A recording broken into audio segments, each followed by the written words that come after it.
Hey guys, welcome another tutorial of how to draw again.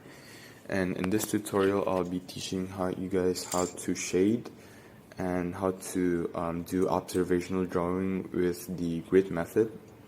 So in this exercise you will have to use more grids so you could draw to observe more precisely and accurate. So you could start off with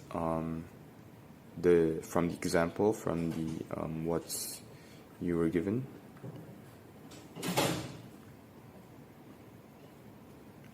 And as you can see, I measured the boxes, the grids, the coordinates where the lines meet, and again where the coordinates, where the line ends from the grid, just like that. You could start by lining out the outline of the apple, and again.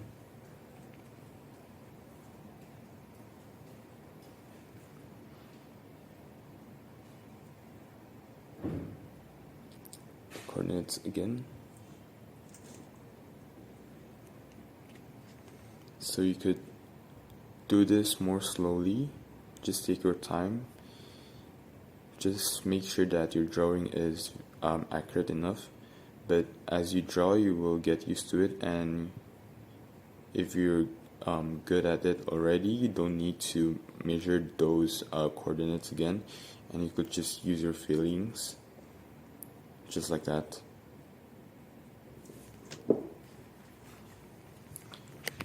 Alright.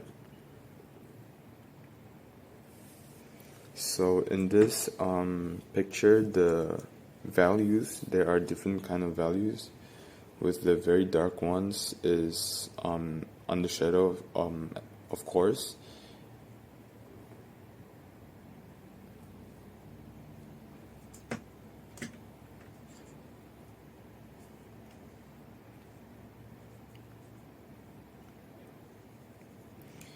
And this part of the apple is also very dark. It has the same values of the shadow, so you could just add a lot of pressure, maximize pressure in this part, making it the dark ones, black color. And now you could start by shading. Just follow the color, the gray color from the picture, from the given example.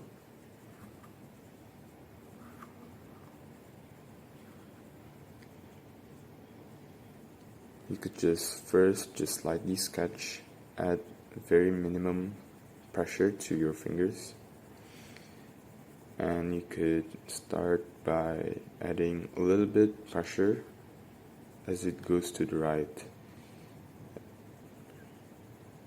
As you can see, the light source is coming from the top left corner, so it will be the darkest on the bottom right, not bottom right, actually it's just in the right side. And if you're aware and you notice, the apple has a reflective light in the bottom, so it doesn't make the bottom ones the darkest. It actually gave the apple a light on the bottom, so make sure you don't shade very hard when you shade the bottom part. So now we're giving more values, we're doing the dark ones.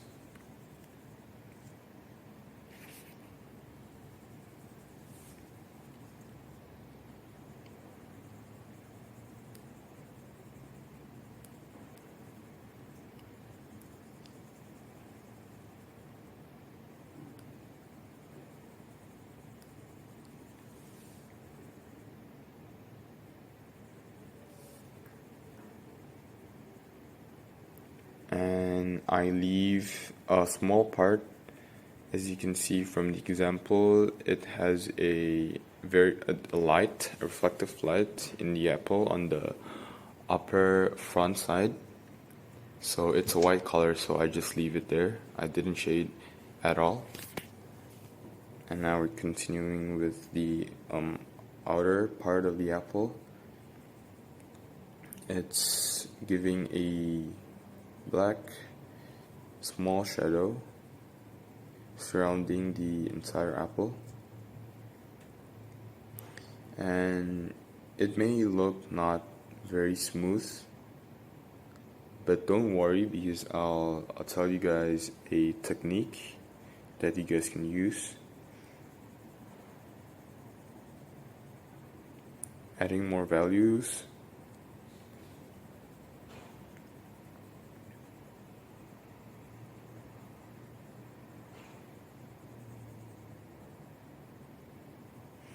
So if you're tired and you couldn't press your fingers or the pencil more to give it more dark, you could just shade it repetitively, keeping another layer, adding another layer again, and eventually it will get the darkest color.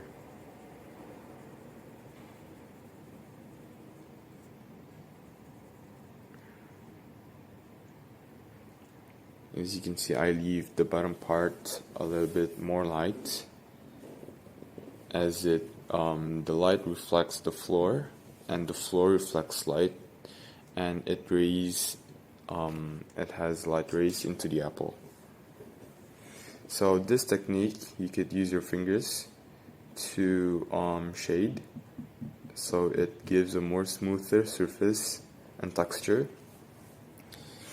See? The shadings are blend in, it mixed together, and giving a smooth gradient.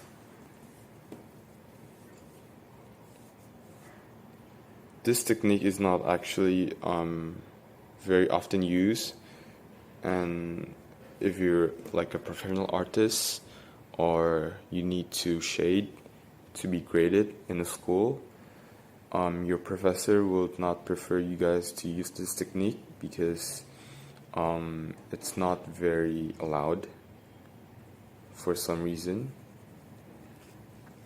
And I'll start off with the shadows. Don't forget the shadows with very dark ones. Just press your fingers maximally. You don't need to worry about having a gradient surface or any kind of techniques, just plain black.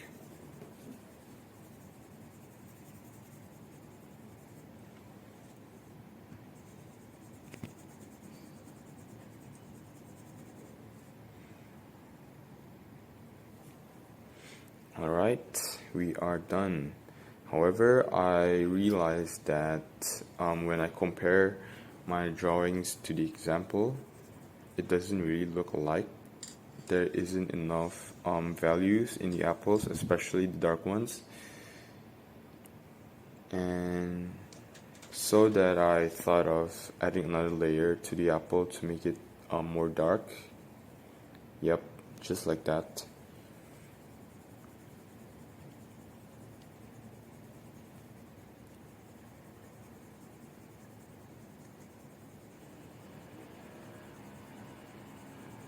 I felt like there isn't enough shadows. I didn't give enough values to make it dark enough.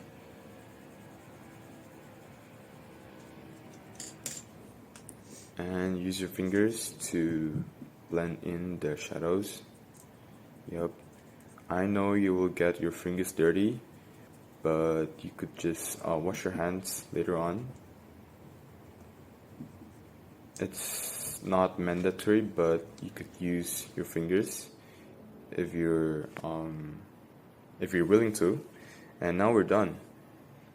So thank you for watching this video. I hope you guys can learn a lot, and I'll see you guys in the next tutorial. Bye bye.